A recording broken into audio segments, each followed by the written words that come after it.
Care free होकर के बेफिक्री से तार के ऊपर बैठी रहती है। गिरने का उसे भय होता है, डगमगाती है? बिल्कुल नहीं, क्योंकि उसको पता है कितना खाई है नीचे, पूरे आसमान से गिरेगी तो बचेगी नहीं। हालांकि फिर भी उसके बाद मस्त रहती है, उसका बैलेंस वैसे ही बना रहता है।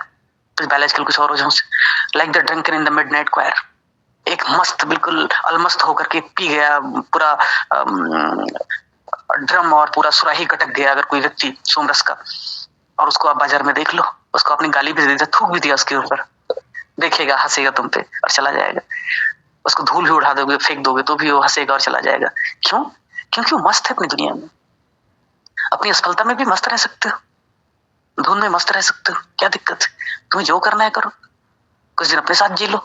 अभी तक तो तुम मोबाइल, इंटरनेट, यूट्यूब, दोस्तों के साथ, यूट्यूब चैनल वालों के साथ, सफलता असफलता के फिक्र के साथ, एग्जाम की तकलीफ के साथ जीते ही आए हो ना।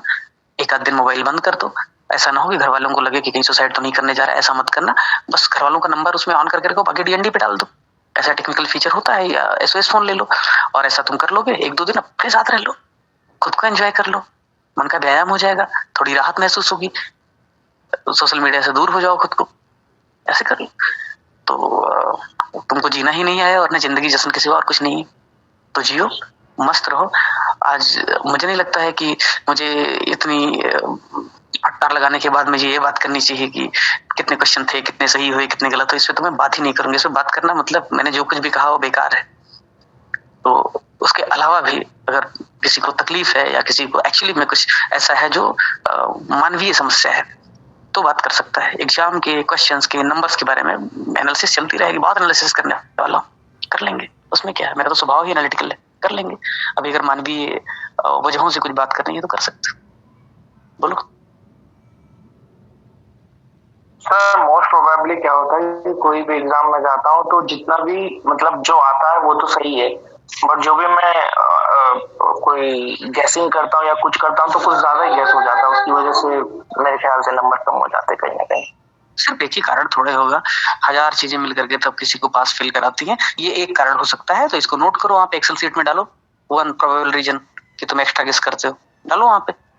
बाकी और कारण की पहचान करो, उसको डालो, प्रायोरिटाइज करो, गलती ज्यादा कहाँ पे है उसको फिक्स करो। बिल्कुल कारपोरेट सीईओ की तरह काम करो, एक एक प्रॉब्लम को फिक्स करो, ठीक है, पहचानो, डायग्नोसिस करो। उसके बावजूद अगर बीमारी लाइलाज है, कोई बात नहीं, लाइलाज है तो क्या कर सकते हैं। कई बार होता है बीमारी लाइलाज होती, नहीं होता है, क्या करेंगे, ठीक है। और तुम अभी बच्चे हो यार, अभी तुम बच्चे हो, तुम्हारी पूरी उम्र पड़ी हुई है जीतने के लिए, फतेह करने के लिए, कर लोगे तुम, ठीक है। और भाई अमृता नंदनी, रिजल्ट आया, पीडीएफ में रोल नंबर नहीं।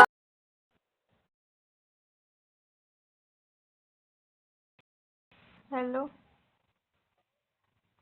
ठीक बाद में करीबा।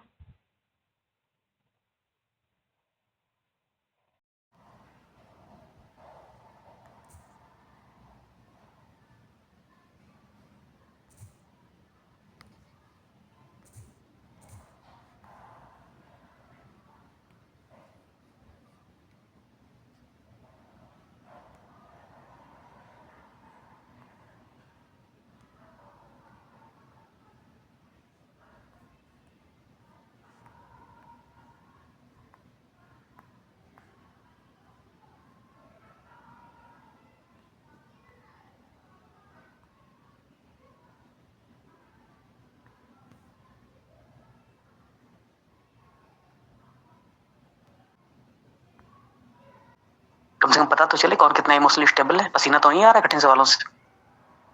बात ये है, बात ये नहीं है कि तुम अच्छे हो या तुम बुरे हो, बात ये है कि तुमको समाज और देश का दायित्व दिया जा रहा है, और तुम जैसे कमजोर लोग समाज और देश का दायित्व कर दे देंगे तो उसको ढो पाएंगे क्या? तो बात ये है। सर एक और डाउट था सर, सॉरी टू डिस्टर्ब। ये सर डाउट ये था कि जब भी पेपर देने जाते हैं, अक्सर मेरे साथ औरों के साथ हुआ होगा पता नहीं, आते हुए क्वेश्चन रॉन्ग हो जाते हैं सर, इतना पैनिक होता है, ऐसा क्यों सर? उसकी वजह से भी मुझे लगता है कि कहीं ना कहीं कम हो गया है। हाँ यार, ये प्रॉब्लम है प्रद्युमन, एक्चुअली ये प्रॉब्लम है भाई। ये कुछ हद तक मेरे साथ एक अटेम्प्ट में रहा, हालांकि बाकी अटेम्प्ट में मैं बड़ा बेखौफ खेलता हूँ। 4-5 घंटे ही पढ़ा जीवन में रोज, उससे ज्यादा पढ़ा नहीं। अधिकतर लोग हैं जिनके साथ प्रॉब्लम रहता है कि वो फाइनल मैच में अच्छा नहीं खेल पाते, साउथ अफ्रीका की तरह चोक कर जाते हैं। ये कारण एक तो व्यक्तित्व का भी कारण होता है। कुछ लोग होते हैं जो बहुत बिंदास नहीं होते, तनाव बहुत लेते हैं, बहुत ओढ़ते हैं तनाव। कुछ लोग होते हैं जो जज नहीं कर पाते ठीक से पेपर को। कुछ लोग होते हैं जो बीच में घबरा जाते हैं, उनका असेसमेंट रॉन्ग हो जाता है। ये सब प्रॉब्लम है। मुझे लग रहा है इसको फिक्स करने के 2-3 तरीके हो सकते हैं। पहला तो ये प्रॉब्लम किस टाइप के क्वेश्चन में होता है, फैक्चुअल में ज्यादा होता है, कॉन्सेप्चुअल में ज्यादा होता है, टाइम की वजह से होता है, या टेम्परामेंट या नर्व्स कंट्रोल नहीं हो रहा उसकी वजह से होता है। उसको आइडेंटिफाई करो और उसको फिर प्रैक्टिस कर करके फिक्स करो, तो शायद एक अदरवाइज तो कितना ही जैसे लास्ट ईयर रहता है या एग्जाम टाइम रहता है, तब उसके पहले ही मैं पैनिक में रहता हूँ। उसके पहले तो एकदम सही रहता है, कुछ भी पूछ लो। मतलब जैसे मेरे से देखा गया कि ब्लड लाइन कमीशन रॉन्ग हो गया है, जबकि वो तो होने वाला क्वेश्चन नहीं था। मैंने कहा ना आज फैक्ट पे बात नहीं करेंगे, आज समष्टि में बात करेंगे और मैक्रो लेवल पे बात करेंगे। तुम्हारी जो प्रॉब्लम, मैंने कहा ना कि मैच के पहली गेंद फेंकी गई, उसके पहले वो कुछ और होते हैं। पहली गेंद जैसे ही आई, बैट एंड पैड साथ में नहीं ला पाए, एलबीडब्ल्यू हो गए। वो होता है ना, बहुत अच्छा छक्के मारते थे वहां पे, लेकिन यहाँ पे बैट ही निकल रहा है, फुटवर्क ही नहीं इस्तेमाल कर पा रहे हैं। ये होता है।